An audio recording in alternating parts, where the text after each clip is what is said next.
The west of Ireland, with its rivers full of salmon, is a grand place to go fishing. Sinclair has been trying to catch salmon for 3 days, but without success.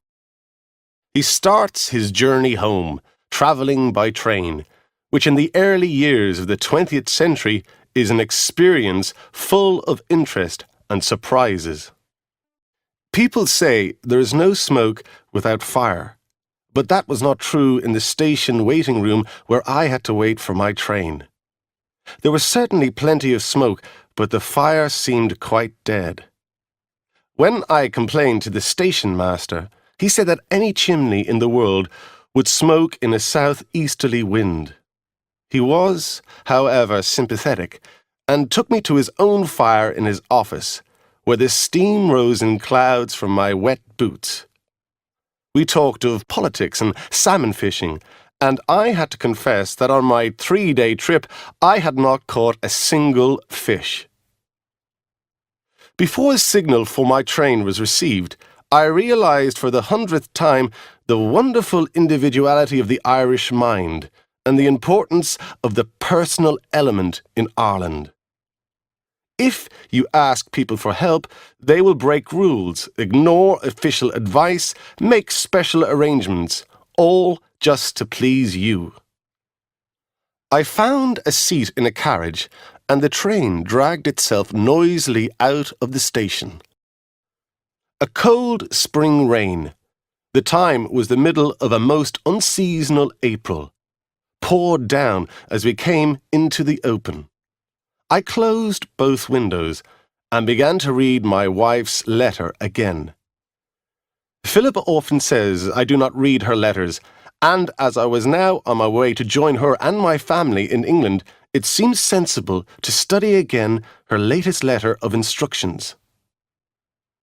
Such bad luck that you haven't caught any salmon. If the worst comes to the worst, and you still haven't by the time you join us, couldn't you buy one? I hit my knee with my hand. I had forgotten about the damn fish. Philippa would say, "Sinclair, I was right. You don't read my letters, do you?" It's a pity she never learns from these frequent experiences. I don't mind being called a fool, but then I should be allowed to forget things as fools do. Without doubt, Philippa had written to Alice Harvey, whose house we were staying in for the next week, and told her that Sinclair would be only too delighted to bring her a salmon. And Alice Harvey, who was rich enough to find much enjoyment in saving money, would have already planned the meal down to the last fishbone.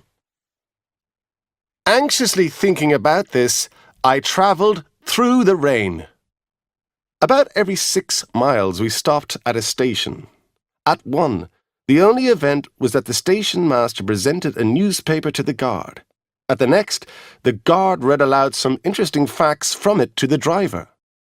The personal element was strong on this line of the Munster and Connacht Railway. Routine, hated by all artistic minds, was disguised by conversation. According to the timetable, we were supposed to spend 10 minutes at Carrick Station, but it was 15 before all the market people on the platform had climbed onto the train. Finally, the window of the carriage next to mine was thrown open, and an angry English voice asked how much longer the train was going to wait. The station master, who was deep in conversation with the guard, and a man carrying a long parcel wrapped in newspaper, looked round and said seriously, "Well now, that's a mystery." The man with the parcel turned away and studied an advertisement, his shoulders shaking. The guard put his hand over his mouth. The voice, even angrier now, demanded the earliest time its owner could get to Belfast. "You'll be asking me next when I take me breakfast," replied the station master calmly. The window closed with a bang, and the man on the platform dropped his parcel, which fell to the ground. "Oh, me fish!" cried the man, carefully picking up a remarkably handsome salmon that had slipped out of its wrapping. Suddenly, I had a bright idea. I opened my window and called to the station master. "Excuse me, would your friend sell me that salmon?" There was a moment's lively discussion, and the station master replied, "I'm sorry, sir. He's only just bought it, in this little delay we have. But why don't you run down and get one for yourself? There are 6 or 7 of them down at Coffee's, selling cheap. There'll be time enough. We're waiting for the mail train to pass through in the other direction, and it hasn't been signalled yet." I jumped from the carriage and ran out of the station at top speed, followed by a shout from the guard that he wouldn't forget me. Congratulating myself on the influence of the personal element, I hurried through the town. On my way, I met a red-faced, heated man carrying another salmon, who informed me there were still 3 or 4 fish at Coffee's, and that he was running for the train himself. "Coffee's is the house with the boots in the window," he called after me. "She'll sell at 10p a pound if you're stiff with her." 10p a pound, I thought, at this time of year? That's good enough. I saw the boots in the window and rushed through a dark doorway. At that moment, I heard, horrifyingly near, the whistle of the approaching mail train. The fat woman who appeared from a back room understood the situation at once, and in one rapid movement picked up a large fish from the floor and threw a newspaper round it. "Weighs 8 pounds, she said. 10 shillings. I realised she was charging more than 10p a pound, but this was not the moment for stiffness. I pushed the coins into her fishy hand, took the salmon in my arms, and ran. Needless to say, it was uphill, and at the steepest point I heard another whistle and feared that the worst had happened. When I reached the platform, my train was already out of the station, but the personal element was still working for me.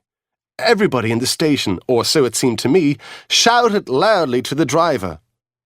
The station master put his fingers in his mouth and sent an unearthly whistle after the departing train. It took effect. The train slowed. I jumped from the platform and followed it along the rails. There were passengers' heads at all the windows, watching me with deep interest. The guard bent down and helped me up onto the train. "Sorry, sir. The English gentleman going to Belfast wouldn't let me wait any longer," he said, apologetically. From Carrick Station came a delighted cry from the station master. "You told him you wouldn't forget him!" My very public return to my seat was greeted with great sympathy by the 7 countrywomen who were now in my carriage. I was hot and out of breath, and the eyes of the 7 women were fixed on me with deep and untiring interest. After a while, one of them opened the conversation by supposing it was at Coffee's I got the salmon. I said it was. There was a silence, during which it was obvious that one question burnt in every heart. "She's sure to have asked for 10p, said one woman. "It's a beautiful fish," I said bravely. 8 pounds weight. I gave her 10 shillings for it. This confession produced a wave of shock and sympathy. Sure, and Eliza Coffey would rob her own mother. How could an honest gentleman win a battle with her? Eliza Coffey never paid a penny for that fish. Those boys of hers stole a whole lot of them last night. At the next station, they climbed out. I helped them with their heavy baskets, and in return they told me I was a fine man, and they wished me well on my journey. They also left me with the information that I was soon to present the highly respectable Alice Harvey with a stolen salmon. The afternoon passed cheerlessly into evening, and my journey did not get any better. Somewhere in the grey half-light I changed trains, and again later on, and at each change the salmon lost some of its newspaper wrapping. I wondered seriously whether to bury it in my suitcase. At the next station we paused for a long time. Nothing at all happened, and the rain beat patiently on the carriage roof. I closed my eyes to avoid the cold stare of the salmon and fell asleep. I woke up in total darkness. The train was not moving, and there was complete silence. I could see a lamp at the far end of a platform, so I knew we were at a station. I lit a match and discovered from my watch that it was 11 o'clock, exactly the time I was supposed to board the mail train. I jumped down and ran along the platform. There was no one on the train. There was no one even in the engine, which was making sad little noises to itself in the silence. There was not a human being anywhere. The name of the station was just visible in the darkness.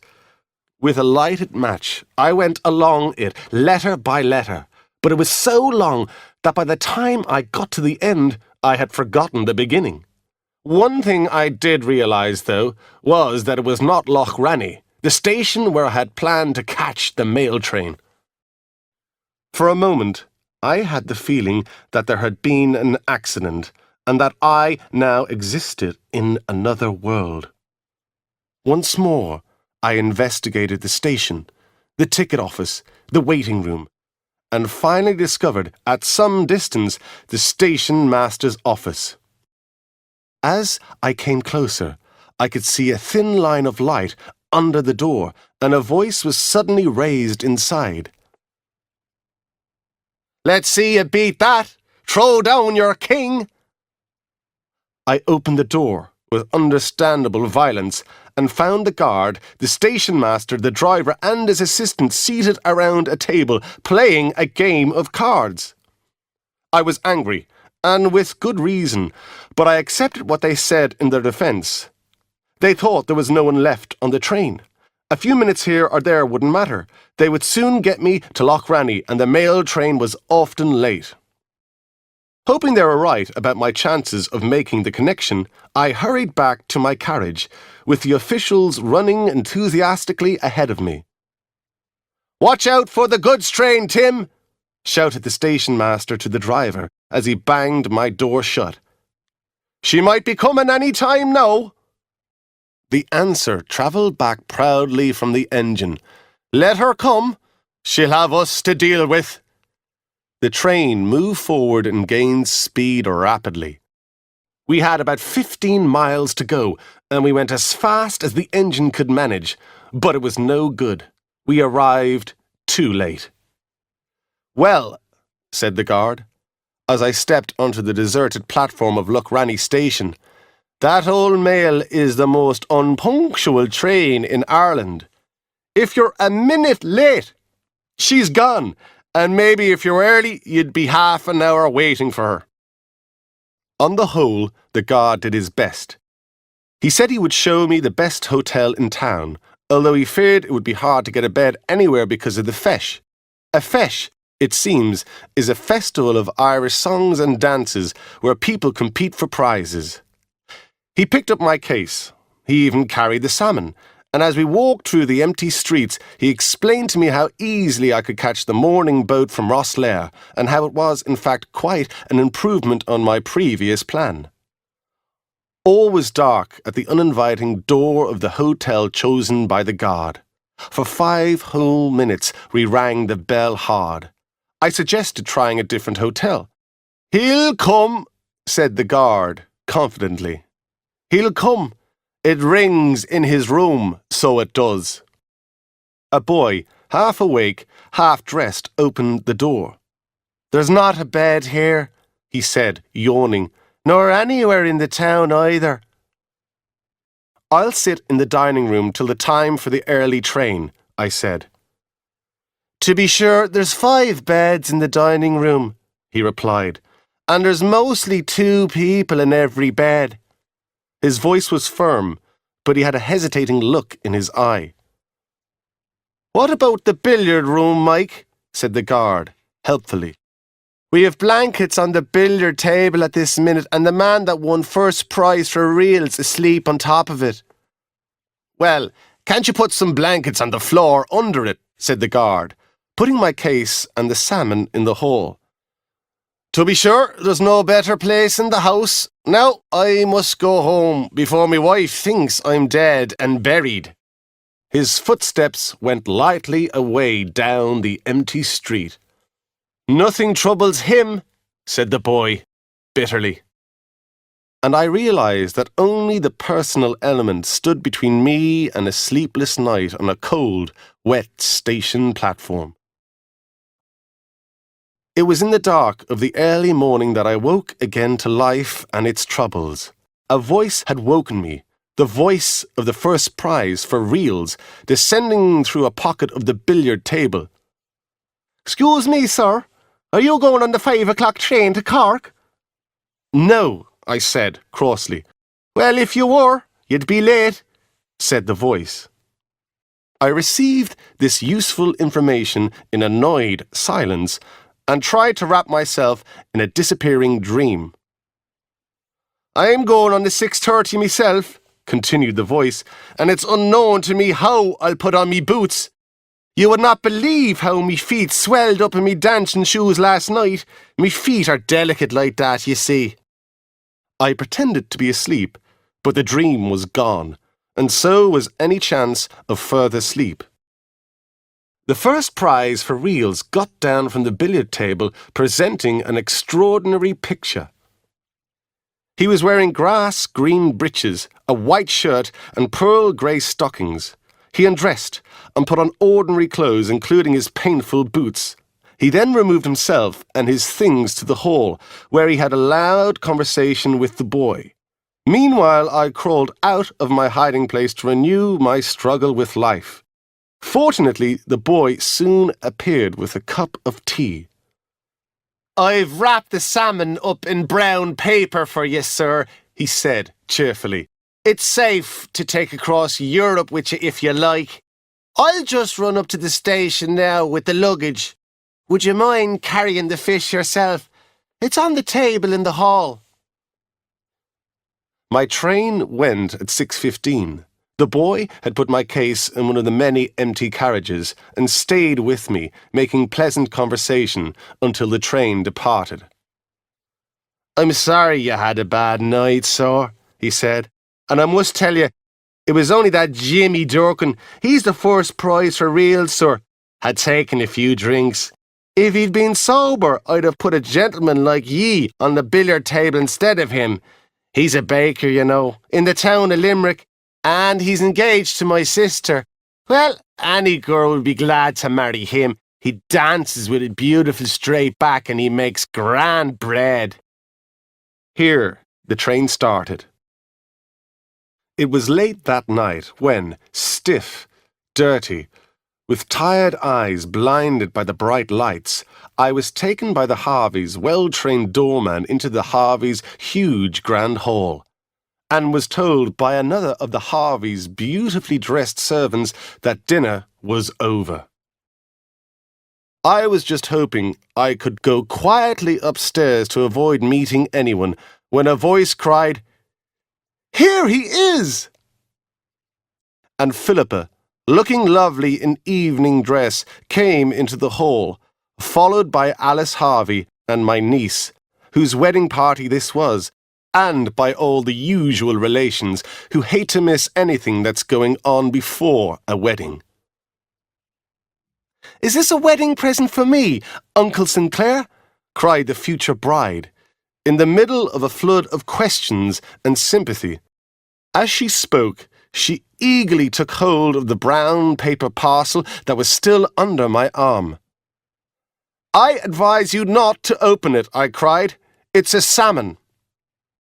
The future bride gave a little scream of distaste, and without a moment's hesitation, threw it at her best friend, a girl standing near her. The best friend gave an answering scream and jumped to one side. The parcel that I had looked after with a mother's care across 2 countries and a stormy sea fell with a crash on the stone floor. Why did it crash? "A salmon?" cried Philippa, staring at the parcel. There was now a small pool around it, spreading over the floor. "But that's whiskey. Can't you smell it?" The servant came respectfully forward. He knelt down and cautiously picked pieces of a broken glass bottle out of the brown paper. The smell of whiskey became stronger. "I'm afraid the other things are ruined, sir," he said seriously, and pulled out of the parcel, one after the other, a very large pair of dancing shoes, 2 long grey stockings, and a pair of grass-green breeches. They were greeted with wild enthusiasm, in doubtless much the same way as when they shared the success of Mr. Jimmy Durkin at the Fesh, but Alice Harvey was not amused. "You know, dear," she said to Philippa afterwards, "I don't think it was very clever of dear Sinclair to take the wrong parcel. I had wanted that salmon."